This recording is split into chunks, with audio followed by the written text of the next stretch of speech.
wa bihi nasta'in wa ala umurid dunya waddin. Wassalatu wassalamu ala asrafil anbiya'i wal mursalin sayyidina wa maulana wa safi'ina Muhammadin wa ala alihi wa sahbihi ajma'in. Ashhadu an la ilaha illallah wahdahu la syarikalah abduhu wa rasuluh. Yang terhormat dan saya hormati Bapak Fathur Razi selaku dosen agama, dan yang saya sayangi teman-teman yang berbahagia, semoga hidupnya berkah di dunia dan di akhirat, amin ya rabbal alamin. Tradisi di setiap desa itu memang berbeda-beda, akan tetapi kita harus mengambil sisi positif karena sesuai dengan ajaran Islam kepada kita bahwa kita harus menghargai perbedaan yang ada. Perbedaan yang ada di suatu desa adalah sesuatu yang harus kita hargai dan hormati. Ini saya akan membahas tentang tradisi yang dilakukan oleh orang-orang di desa saya ketika ada orang yang baru meninggal. Tradisi ini adalah tradisi yang turun-temurun dari nenek moyang, seperti mbah-mbah buyut yang telah diturunkan kepada kita hingga masa kini. Tradisi ini adalah tradisi kuno. Maksudnya adalah tradisi yang dilakukan untuk mencegah terjadinya hantu gentayangan atau arwah gentayangan orang yang baru meninggal. Ada beberapa cara. Pertama adalah rempah-rempah. Rempah-rempah seperti kunyit, daun kelor, asam jawa. Bumbu-bumbu tersebut akan dicampur dan dijadikan rempah-rempah. Akan tetapi bumbu tersebut bukan digunakan untuk memasak. Bumbu tersebut akan digunakan untuk memandikan mayat tersebut. Artinya, dalam proses memandikan mayat itu akan disirami dengan beberapa campuran dari bumbu yang terdiri dari kunyit, daun kelor, dan asam jawa. Yang kedua itu adalah emas. Emas di sini itu gelang, kalung, cincin, semacam emas seperti itu biasanya digunakan untuk memandikan. Tapi emasnya itu tidak dipakai secara langsung. Emasnya itu dicelupkan ke dalam air dan disiramkan pada orang yang baru meninggal tersebut. Sesungguhnya memandikan mayat itu sesuai dengan aturan yang ada. Setelah dilakukannya dua tradisi cara menyangkalnya terjadinya arwah gentayangan tadi, maka akan disiram air suci. Disiram air suci artinya tata cara yang dilakukan untuk memandikan mayat tersebut sama saja dengan memandikan tata caranya sesuai dengan syariat Islam, akan tetapi ada dua cara tersebut. Yang membedakan adalah ada semacam rempah-rempah dan emas digunakan untuk memandikan mayat tersebut. Konon katanya saya dengar-dengar cerita dari masyarakat sekitar bahwa apabila ada orang yang meninggal ketika menjelang waktu sore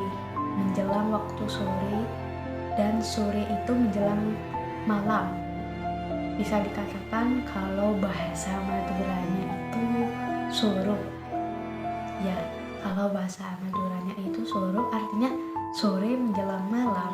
Jika tidak dilakukan dua yang tadi, yang pertama itu adalah ada rempah-rempah dan emas, maka orang tersebut akan gentayangan. Jadi harus dilakukan semacam dua yang tadi agar arwah tersebut tidak gentayangan. Dalam Islam atau dalam pandangan Islam, setiap orang yang meninggal itu tidak ujuk-ujuk langsung akan menjadi hantu gentayangan, akan tetapi sebaliknya, orang yang baru meninggal itu akan melalui proses-proses. Tahapan yang pertama adalah yaumul barzah. Yaumul barzah ini kita akan bertemu dengan malaikat munkar dan nakir. Yang ketiga yaumul ba'ats. Yaumul ba'ats ini adalah hari kebangkitan. Ditiupnya sangkakala, artinya hari kebangkitan seluruh umat yang telah meninggal. Itu dikatakan dengan yaumul ba'ats. Yang ketiga adalah yaumul mahsyar, hari berkumpulnya para umat di padang mahsyar. Yang keempat adalah yaumul mizan. Yaumul mizan ini bisa dikatakan dengan hari penimbangan. Kita dalam yaumul mizan ini bisa ditontonkan dengan suatu perbuatan kita di dalam dunia itu seperti apa. Saya pernah dengar dari guru ngaji saya bahwa semua apapun yang kita lakukan di dunia akan dipertontonkan dalam halayak ramai ketika kita sudah ada di hari akhir. Maksudnya itu adalah ditontonkan oleh semua orang. Semuanya menonton amal baik maupun buruk yang telah kita lakukan. Yang kelima adalah yaumul hisab. Yaumul hisab ini artinya hari perhitungan, bukan penimbangan lagi. Hari perhitungan ini bagaimana, apakah amal yang telah kita lakukan di dunia ini sudah cukup baik atau lebih banyak melakukan amal yang buruk. Jadi apabila kita lebih banyak melakukan amal yang buruk, maka kita akan masuk ke dalam neraka. Dan jika kita melakukan amal yang baik, lebih banyak amal yang baik maksudnya, kita akan masuk dalam surga. Selanjutnya adalah jembatan Siratul Muntaha. Jembatan Siratul Muntaha ini kita akan jalan di atas. Kalau tidak salah itu bisa digambarkan jembatan ini sekecil dari rambut kita. Kalau tidak salah, saya yang dengar ini adalah sekecil dari rambut. Jadi apabila dalam timbangan atau yaumul hisab kita lebih banyak melakukan amal kebaikan, maka dalam menjalankan kejembatan tersebut kita akan dipermudah. Kita akan dipermudah masuk surga, akan tetapi jika kita lebih banyak melakukan amal yang buruk, kita akan terjatuh ke bawah. Terjatuh ke bawah itu maksudnya kita akan masuk ke dalam neraka. Artinya dapat kita lihat bahwa orang yang meninggal akan memulai tahapan-tahapan di atas. Manusia meninggal apakah menjadi setan? Itu tidak. Mengapa? Bisa kita lihat dari sisi bagaimana Allah menciptakan kita. Yang pertama adalah manusia. Manusia diciptakan oleh Allah itu melalui tanah. Yang kedua, jin. Jin diciptakan oleh Allah itu melalui api. Lalu, apakah ketika manusia meninggal dia akan menjadi setan? Tidak mungkin. Karena dari unsur ciptaannya, dari unsur Allah menciptakan kita itu sudah berbeda. Jadi, tidak ada orang yang meninggal akan menjadi roh gentayangan atau hantu gentayangan. Intinya seperti itu. Karena dalam perspektif Islam, kematian adalah sebagian peranan dari kehidupan dari dunia menuju kehidupan di alam lain. Ayat Al-Quran tentang kematian. Kullu nafsin da'iqatul maut wa nablukum bisahri wal hujri fitnah wa ilaina turja'un. Artinya, tiap-tiap yang berjiwa akan merasakan mati. Kami akan menguji kamu dengan kebaikan dan keburukan sebagai cobaan atau sebenar-benarnya, dan hanya kepada kamilah kamu dikembalikan. Surat An-Nabi'ah ayat 35. Sudah dijelaskan bahwa manusia diciptakan di bumi ini untuk melakukan amal kebaikan. Amal kebaikan salah satunya adalah mengerjakan sesuatu yang dilakukan, sesuatu yang diwajibkan, sesuatu yang telah dianjurkan oleh Allah Subhanahu wa Ta'ala, dan meninggalkan sesuatu yang dilarang oleh Allah Subhanahu wa Ta'ala. Dan dikatakan lagi dalam hadis tersebut adalah, dan hanya kepada kamilah kamu kembali. Artinya kita akan kembali kepada Sang Pencipta. Sang Pencipta kita adalah Allah Subhanahu wa Ta'ala. Kita diciptakan oleh Allah dan akan kembali sesuai dengan kehendak dan sesuai dengan qada dan ketetapan Allah Subhanahu wa Ta'ala. Nah, kembali lagi nih ke topik pembahasan kita di awal.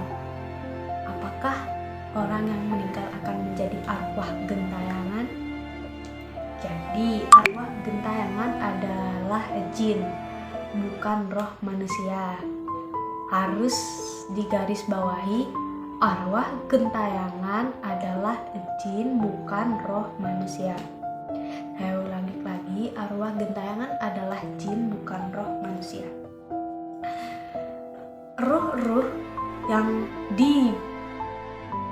bergentayangan adalah setan yang melakukan tipu daya dengan menyerupai orang yang baru meninggal. Jadi setan itu melakukan tipu daya untuk mengelabui kita bahwa orang yang meninggal itu akan menjadi setan nih, begitu. Sehingga kita mempercayai adat istiadat yang ada dari nenek moyang kita. Adat istiadat tersebut adalah adat yang turun-temurun tadi. Sesungguhnya adat atau tradisi dalam budaya memang sangat berbeda-beda. Apabila kita terdapat di dalam suatu desa lalu tidak setuju dengan adat tersebut, lalu ngomong seperti ini, sesungguhnya adat ini meskipun tidak dipakai itu tidak apa-apa, itu tidak boleh. Itu artinya tidak menghargai suatu perbedaan yang ada dalam suatu orang. Tradisi dari orang memang berbeda-beda. Seperti tradisi tentang kematian di desa saya yang menggunakan rempah-rempahan tadi, yang menggunakan emas untuk memandikan mayat tersebut agar tidak gentayangan. Kita harus menghargai meskipun kita sudah tahu bahwa adat itu memang dilakukan oleh nenek moyang kita. Ruh gentayangan itu adalah jin yang menyerupai orang yang baru meninggal tadi. Kita harus menghargai pendapat atau perspektif orang tersebut tentang keyakinan kita yang berbeda. Yang penting tata cara memandikannya itu sesuai dengan ajaran dan ketetapan yang telah dilakukan, yang telah sesuai dengan ajaran Islam yang ada, dan tata cara memandikan jenazah itu dilakukan dengan benar dan baik meskipun ada dua tata cara yang berbeda. Memang tradisinya memang berbeda, tapi tata cara yang memandikannya memang sama dengan memandikan di desa lain. Jadi intinya pembahasan ini adalah kita harus menghargai pendapat atau tradisi dari setiap desa yang berbeda. Meskipun menurut kita itu kelihatannya konyol, akan tetapi ini banyak dipercayai oleh masyarakat sekitar. Jadi sejauh apapun kita mengejar dunia, tetaplah garis finishnya adalah kematian. Subhanakallahumma wa bihamdika Asyhadu an la ilaha illa anta astaghfiruka wa atubu ilaik. Wallahu wal muwaffiq ila aqwamit thariq. Assalamualaikum warahmatullahi wabarakatuh.